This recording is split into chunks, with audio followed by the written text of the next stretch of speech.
Le choix de l'expression du Premier ministre et la nomination spécifique du PNUD n'est pas fortuite.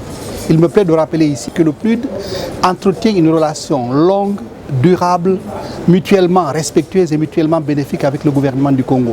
C'est l'un des partenaires privilégiés du Congo et dans toutes les questions stratégiques et d'importance, le PNUD est toujours là à côté du gouvernement.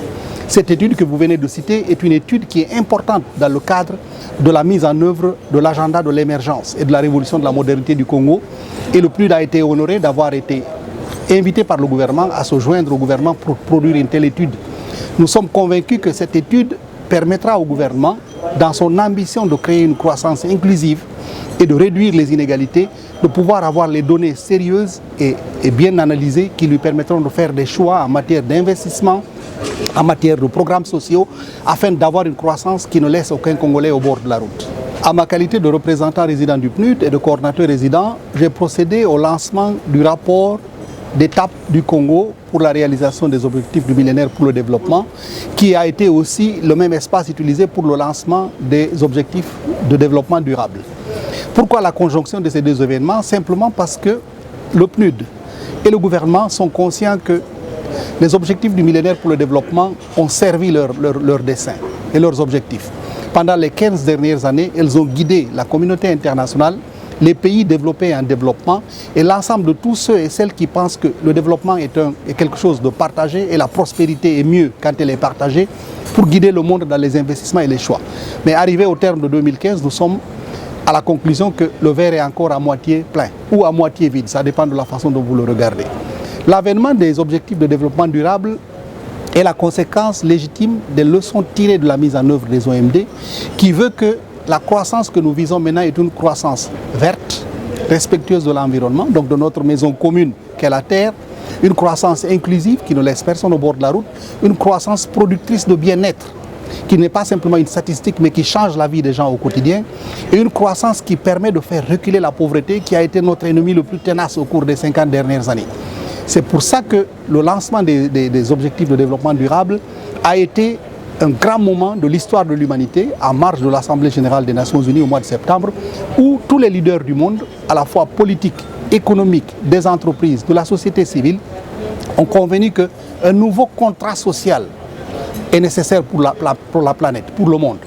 Et c'est les ODD, ce sont les déclinaisons de ce contrat social, de ce contrat d'une humanité commune et de la communauté de destin entre les hommes et les femmes qui vivent sur cette terre. Et qui veut dire qu'on ne peut pas avoir quelques poches de croissance et de bien-être dans le monde et des océans de misère et penser que le monde va continuer de rester stable. Il faut qu'on réduise la misère et le désespoir et qu'on puisse créer un monde où chaque enfant, quel que soit le lieu où il naît, puisse regarder sereinement l'avenir en pensant qu'en travaillant dur, en allant à l'école, il ou elle peut espérer avoir une vie meilleure que ses parents et offrir une vie meilleure à ses enfants quand il décidera d'en avoir. Je le réaffirme haut et fort ici, et je le dis peut-être plus haut ici qu'ailleurs, que ce type de forum est important et le tenir à Kinshasa est aussi un moyen d'envoyer un signal politique pour dire que la République démocratique du Congo n'est pas que crise et guerre.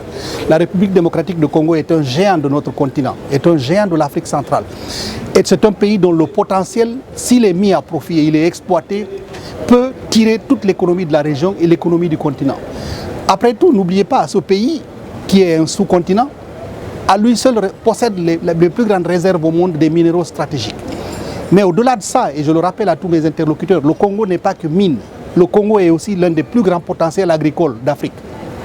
C'est l'un des plus grands potentiels énergétiques d'Afrique et du monde. Donc, ceux qui veulent investir dans le Congo, accompagner le développement de ce pays, faire de l'argent en essayant d'améliorer les conditions de vie des Congolais sont les bienvenus. C'est ce que le gouvernement essaie de faire passer.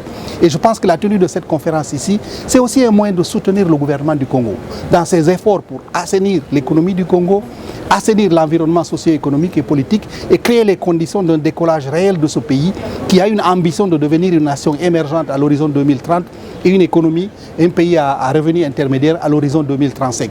Et comme on le dit souvent, chère madame, nul n'a le monopole de l'ambition. Les Congolais, eux aussi, peuvent avoir de l'ambition. Et notre rôle en tant que partenaire et ami du Congo, c'est d'accompagner les Congolais pour réaliser leurs rêves et leurs ambitions.